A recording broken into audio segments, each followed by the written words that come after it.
range of anxiety. 50% of the world's wealth, that's what we own. The U.S. owned 50% of the world's wealth, but only 3.6% of its population. That is a tremendous amount of economic power controlled by a very tiny bit of people. 2/3 of U.S. households owed TV by the time Truman left office in 1952. Color TV was introduced in 1954, and the price of a color TV set was $1,000. That was a little less than your average American salary. Oh, in 1954, when color TV was introduced, you know how much color programming was available? That year, 1 hour. We have the GI Bill, in which an entire generation of young men, veterans, will become college educated. Home ownership increased. 55% of Americans owned a home, highest percentage at that time. And we had an explosion in the birth rate. We also had an explosion in divorce rate. That's what happens after guys are in the military and they're gone for a long time and they come back and their wives have learned new skills, i.e., how to be in charge of the house, how to direct the children, how to direct all features of the household, from the household economy to the daily necessities of running a household. And the husbands come back and the husbands say, I'm in charge now, and the wife say, well, let's renegotiate, and they end up getting divorced. We are today. We were in the 50s. We were in the 1850s, in the 1750s, in the 1650s, a two-income family. There has always been a need, from the colonial period to the 21st century, for both the husband and the wife to have paid jobs outside the home. In 1952, 2 million more wives worked outside the home than during the height of employment during World War II. Women made up half the workforce in the United States in the 1950s. Most Soviet women worked outside the home, so the connections were made, and it made people nervous. If the Soviet Union's women are being put to work, then maybe our women should too. Child-rearing books were all in vogue. Probably the most well-known at that time was written by a doctor named Dr. Spock. It was called Baby and Child Care. Spock got it totally wrong, but an entire generation of women will raise their kids on Dr. Spock's advice. Babies need rules and limits and policies and discipline. Don't give them too much affection, or they'll turn into mama's boys. And mama's boys was code for homosexual. We had a book called Modern Women and the Lost Sex. Modern Women and the Lost Sex said, well, women should stay at home. You know, like this ad for Schlitz. Women's job is to have a nice dress, high heels, hair, makeup, jewelry, and to serve her husband beer when he comes home. Look at the dog. The dog's kind of sad. Hey, what about me? So, this is the job of women, to serve her husband. And that's what the book said. The book said that we want women to stay at home to make chocolate chip cookies, and so what we need is a federal salary for women so they do stay home, because we do need the two-income family. Well, that's the reality. It took two incomes to buy the house and equipment with all the modern conveniences, such as television sets and cars. Oh, look at these televisions. Oh my gosh, not 7, not 10, but 12 inches of screen. A 12-inch screen. The iPad Pro is a 12-inch screen. TVs were huge. They were huge chunks of furniture because what drove these TVs were called tubes. It was full of tubes, big old tubes, so you needed this big old piece of furniture. Look at this big old piece of furniture in tiny, tiny screen. And then Zenith introduced the remote control. Beep. You can also shut the TV off, avoiding commercials. Yay! Meaning the volume. Interesting or fun fact.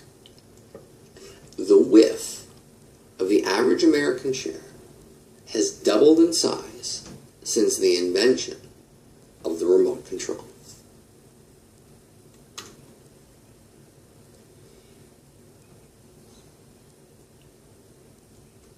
Television was new. Well, not new. It was developed in 1929. It was really not used in the 30s. It was used in the 40s. Well, one of the most popular TV shows were the game shows, which people can win an exorbitant amount of money. Well, probably the most popular game show was called 21. The object of the game 21 was to get 21 points. Now, you chose questions, and the easy questions were worth 1 point, and the more difficult the questions were, the more points they would be awarded, and the first contestant who gets to 21 wins.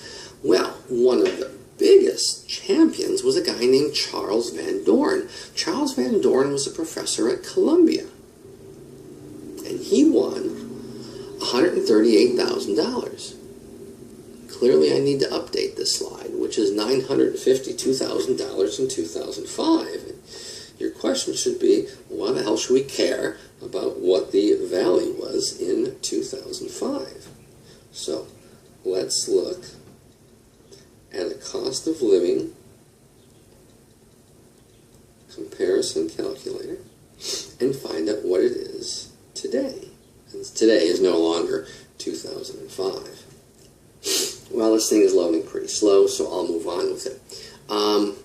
What we find out is that 21, like a lot of game shows, were fixed. And by fixed, I mean this. Charles Van Doren knew the answers.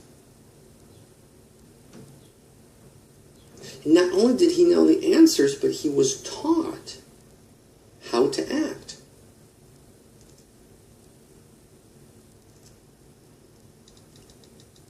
He was taught how to appear nervous. He was taught how to give an expression like he's thinking deeply. He was taught that at certain times he takes out his handkerchief and wipe his brow. Oh, he's really nervous. He's really thinking hard. And then they would bring in people to lose. Now, they would tell them that you are going to lose. And they would be given prizes or money for this. Well, this is perfectly fine for most people until one of the contestants gets a bit of excitement. He likes being on TV. He wants to continue being on TV. And the producers of 21 say, no, thank you, have a good day. And so he contacts the media.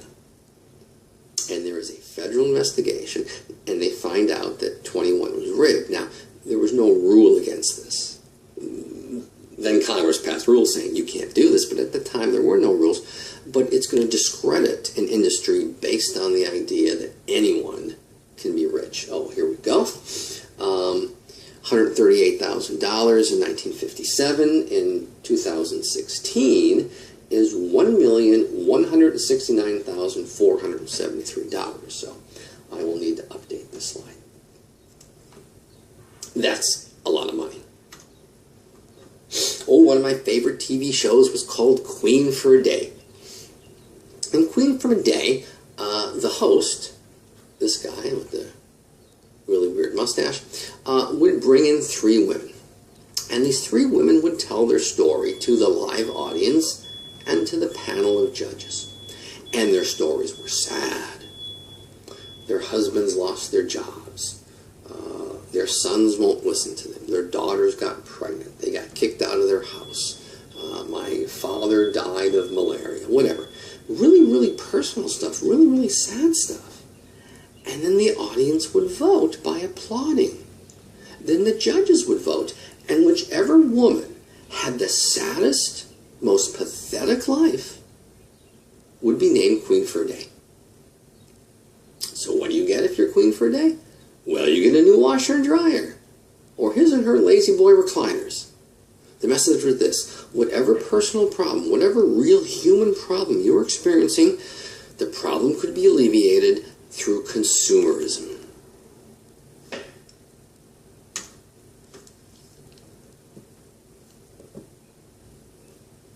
One of the most popular TV shows among young people was American Bandstand. American Bandstand actually started as a local TV show in Philadelphia. This was the host, Dick Clark. And Dick Clark and American Bandstand went national. Huge success. And what it was is he would invite local teenagers to dance. He would invite the big bands of the time, the popular groups, to come and sing their songs and perform. And then the teenagers would vote. I'd give it a 76. It's got a good beat, but you can't dance to it. Something like that. Dick Clark was the host of American Bandstand from 1954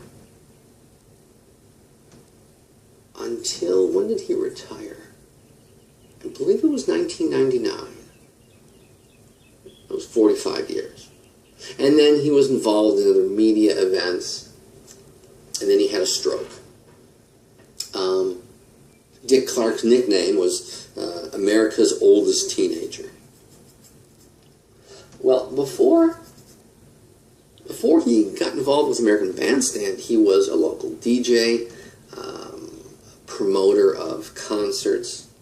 His career paralleled the career of a young fella who became the host of a TV show called American Idol.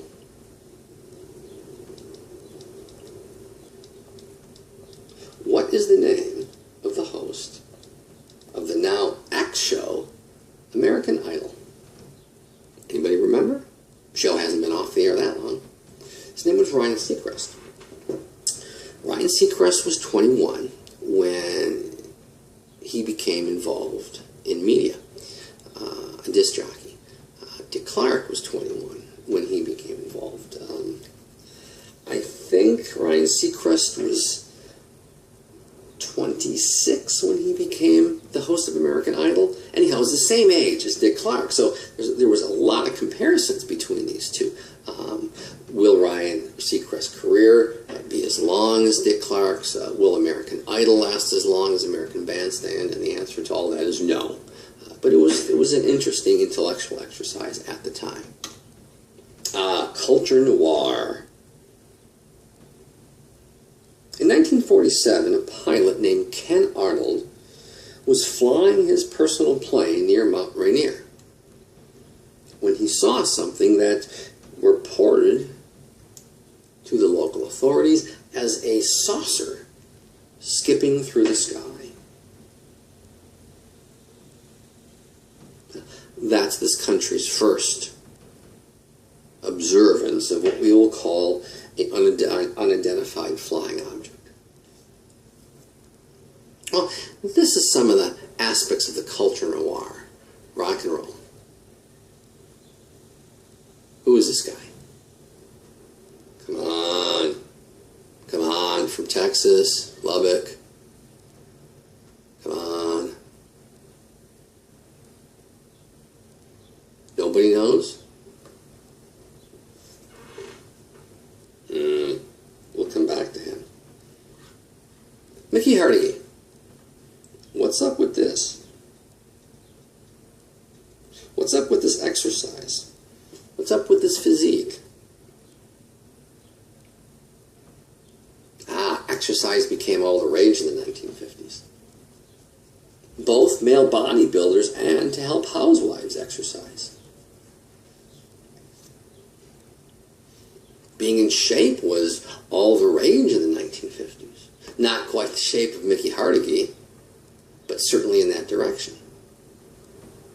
Look at this fin on this automobile. What does this resemble? A rocket. Yeah. Technology, missile technology, will find its way to automobile design.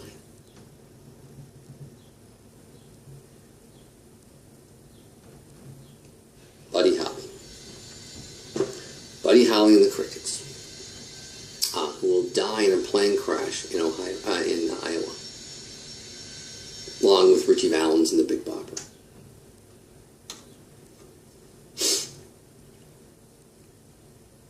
Well, sightings of UFOs increased tremendously after the Soviet Union launched a satellite on October 4th, 1957, called Sputnik. Well, the most popular type of movie in the 1950s was science fiction. And these science fiction movies was about fear of nuclear power or nuclear war. Some science fiction movies were about godlike races who came to Earth to save us from killing each other, like in The Day the Earth Stood Still. While others argued, what will we do if some aliens landed? Like in the Twilight episode, To Serve Man. So, in The Day the Earth Stood Still, this alien who looked like a human, but really, really attractive because he was a Hollywood actor. And he came down with this big robot. And he said, I'm here to help. I'm going to cure diseases. I'm going to end war. I'm going to get you guys squared away. Just don't do anything stupid like attack us. If you attack me, my robot buddy over there will destroy the world. So what do? We attack him and kill him, and then the robot buddy of his tries to destroy the world.